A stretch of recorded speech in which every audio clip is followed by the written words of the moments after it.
11 सालों में मोदी जी को क्यों याद नहीं आया छठ?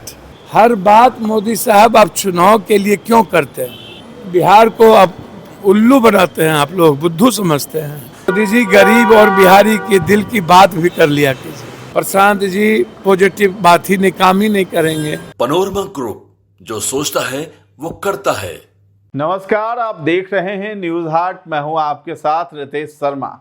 11 सालों में मोदी जी को छठ क्यों नहीं याद आया? पहली बार छठ कैसे याद आया? गुजरात और महाराष्ट्र में बिहारी पीटे जा रहे हैं। मोदी जी हर काम चुनाव के लिए क्यों करते हैं? बिहार को आप बर्बाद कर रहे हैं, बुद्धू समझ रहे हैं। चुनाव आते ही बिहारी सेंटिमेंट के साथ खिलवाड़ करने लगते हैं। मोदी जी मन की बात में गरीब और बिहार की गरीबी की बात भी कर लिया कीजिए।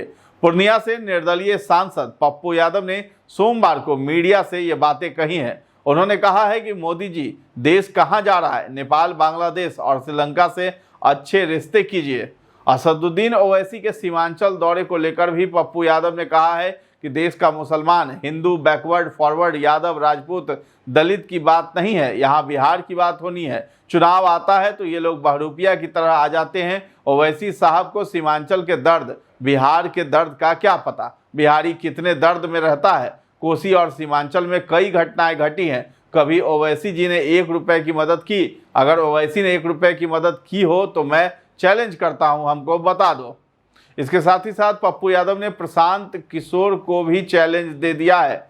उन्होंने कहा है कि उनके घर के बगल में जमुनिया है, पप्पू यादव को वहां जाकर 50 लाख रुपए देने पड़े हैं। आप बचा लेते जमुनिया को। सीमांचल में बाढ़ आता है, विपदा आती है, आप कभी गए हैं क्या? पप्पू यादव ने कहा है कि बिहार खड़ा होना चाहता है और अपनी जिंदगी भी जीना चाहता है। तो क्या कुछ कह रहे हैं पप्पू यादव, आप भी सुनिए। मोदी जी से कहिए, पहले हमारा देश, हमारा टैरिफ, हमारा वीसा, दवाई पर, निर्यात पर 100% टैरिफ लगा दिया गया। पहले मोदी जी से कहिए कि देश कहाँ जा रहा है। पहले नेपाल को बचाइए, बांग्लादेश को, श्रीलंका को पहले अपने देश से रिश्ते अच्छे कीजिए, भारत को बचाइए। 11 सालों में मोदी जी को क्यों याद नहीं आया छठ? हम ये जानना चाहते हैं। पहली बार छठ कैसे याद आया? और 11 सालों में कभी ट्रेन नहीं मिली मोदी जी को मेरे लिए। कोरोना में बिहारी के लिए ट्रेन नहीं मिला। गुजरात में इतने पीटे गए गुजरात में बिहारी को। आसाम में और महाराष्ट्र में इतने पीटे जा रहे हैं। अभी पंजाब में एक बिहारी को भगाया जा रहा है। तो बचा लीजिए ना। ये औकात क्यों नहीं है कि हमको रोड पर छोड़ दिए थे कोरोना में? हर बात मोदी साहब आप चुनाव के लिए क्यों करते हैं? बिहार को आप उल्लू बनाते हैं, आप लोग बुद्धू समझते हैं। बिहारी को बेवकूफ़ समझते हैं। कभी डीएनए को गाली देते हैं, कभी आप बिहार में चीनी मिल की बात नहीं करते हैं, आप बर्बाद कर देते हैं। बिहार के डेवलपमेंट की बात नहीं करते हैं। चुनाव में आते हैं तो आप बिहार के सेंटिमेंट के साथ खिलवाड़ करने लगते हैं। अरे सम्मान कीजिए ना, बिहार का सम्मान, बिहारी का सम्मान। जो देश के निर्माण में जिसकी भूमिका है उसकी इज्जत तो करिए। इज्जत तो कहीं करते नहीं हैं आप लोग। बस इन्हें याद आ जाता है छठ, ट्रेन। इसीलिए मन की बात जब से मोदी जी किए हैं, मोदी जी गरीब और बिहारी के दिल की बात भी कर लिया कीजिए। मन की बात बहुत हो गई। आप रोजगार में भी मन की बात किए थे, डॉलर में भी किए थे, आप विशेष राज में भी मन की बात किए थे।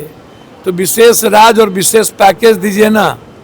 हमको नहीं चाहिए आपका छठ की कृपा।